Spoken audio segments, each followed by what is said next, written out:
CGCO, cgpomo.club. So guys, tingnan nyo, bagong name token ng Solana. So ito ay parang dedicated to CGCO. So yung CEO ng Binance dati na may kaso.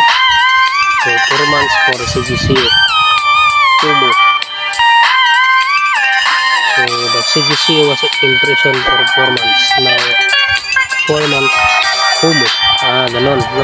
So become a symbol of pro gangster CGCO.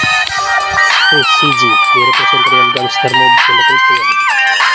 Even from jail, he continues to be true hustler and shaping the crypto industry as we know it today.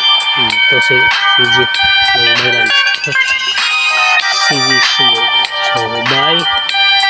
So, meron sila sa akin dito.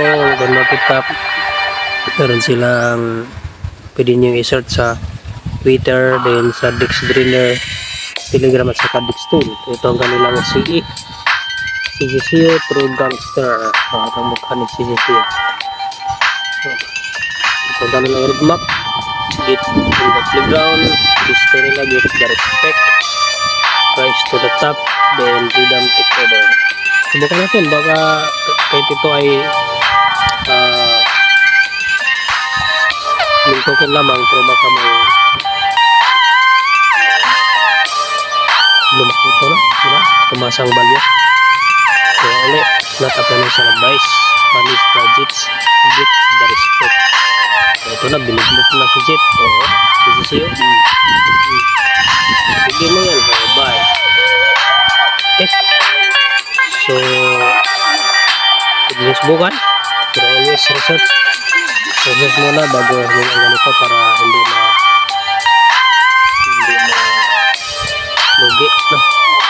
Bago kayo mag-invest sa ganito mga bagong yung token, kahit na ito may mataasan. Kung tingnan nyo sa Dextool sa number na ito ngayon. So huwag kalimutan mag-subscribe sa aking konting channel, ang Crypto Joel. Hit the notification bell for more videos to come. Bye bye.